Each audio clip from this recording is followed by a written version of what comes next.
Dans cette vidéo, nous allons voir comment les marchés imparfaitement concurrentiels fonctionnent. Mais avant cela, voyons tout d'abord les problématiques soulevées, les objectifs du chapitre et son plan. Qu'est-ce que la concurrence imparfaite? Lorsqu'au moins l'une des 5 conditions de la concurrence pure et parfaite, à savoir l'atomicité, un très grand nombre d'offreurs et un très grand nombre de demandeurs, l'homogénéité du produit, la libre entrée et sortie du marché, la transparence, c'est-à-dire l'accès à une information de qualité, la mobilité des facteurs de production. Lorsqu'au moins l'une de ces 5 hypothèses n'est pas remplie, alors le marché est en situation de concurrence imparfaite. Quelles sont les différentes structures de marché? La notion de structure de marché renvoie à la manière dont se composent l'offre et la demande sur un marché. Intéressons-nous à l'offre et donc au nombre d'offreurs présents sur un marché. Lorsque ce nombre est important et que les entreprises proposent un produit homogène, nous sommes en situation de concurrence pure et parfaite. La concurrence monopolistique désigne la situation de marché où un nombre important d'entreprises proposent des produits différenciés. Lorsque quelques entreprises se partagent le marché, nous sommes en situation d'oligopole. Dès lors, les entreprises oligopolistiques ont un pouvoir de marché. Enfin, cas extrême, une seule entreprise offre un produit à une multitude de demandeurs sur un marché. Nous sommes en situation de monopole. Il est à rappeler que la concurrence pure et parfaite est un modèle théorique de marché.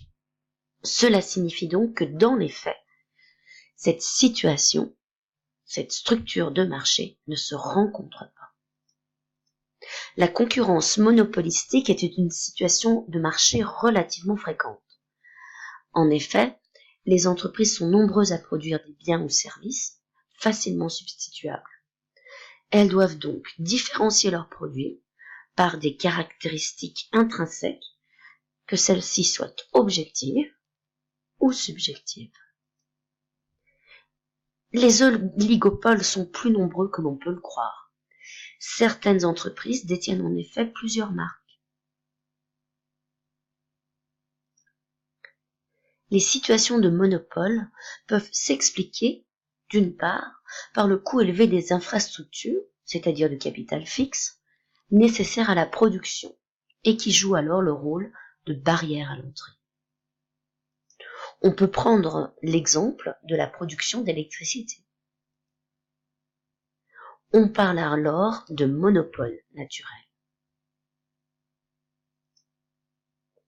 Ensuite, des raisons politiques peuvent expliquer l'existence d'un monopole.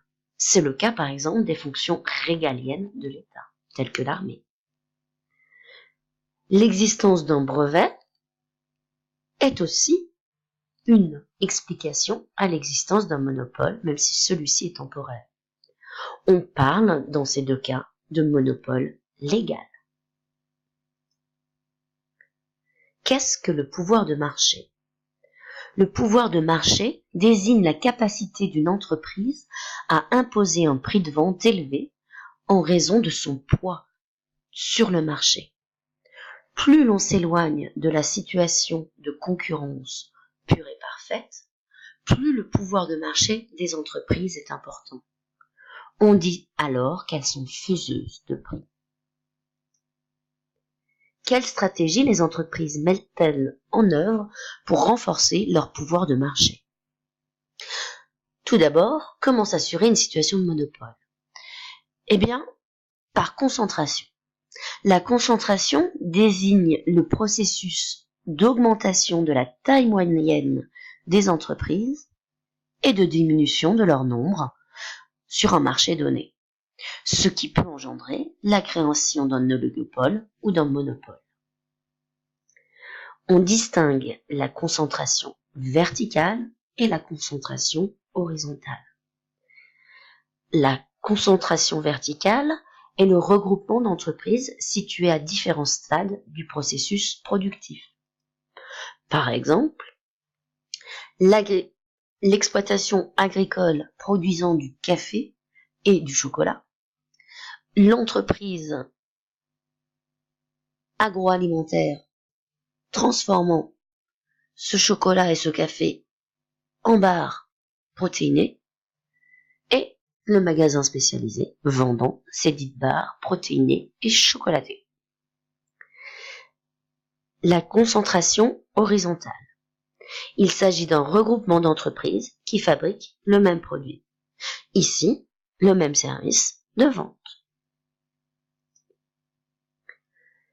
Les entreprises peuvent également réaliser des économies d'échelle pour asseoir leur monopole. Souvenez-vous, les économies d'échelle consistent à répartir les coûts fixes sur un plus grand nombre d'unités et ainsi à abaisser le coût unitaire. Le coût de production étant bas, cela constitue également une barrière à l'entrée pour de nouveaux offreurs. Les entreprises peuvent également innover, ce qui leur donne un monopole, même s'il est temporaire.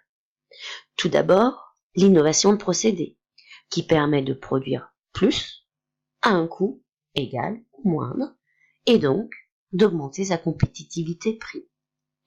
Ou bien, en innovation produit, trouver le produit que tous les consommateurs voudront. Qu'est-ce que la différenciation produit? Il s'agit de la modification des caractéristiques d'un produit par une entreprise pour le distinguer de celui de ses concurrents. C'est donc bien les caractéristiques objectives ou subjectives qui sont modifiées. Et on voit là l'intérêt de la publicité et du marketing. Comment mener une guerre des prix? La guerre des prix est une stratégie dans laquelle les entreprises pratiquent des réductions mutuelles de prix pour affaiblir ou éliminer un concurrent. Qu'est-ce qu'un cartel?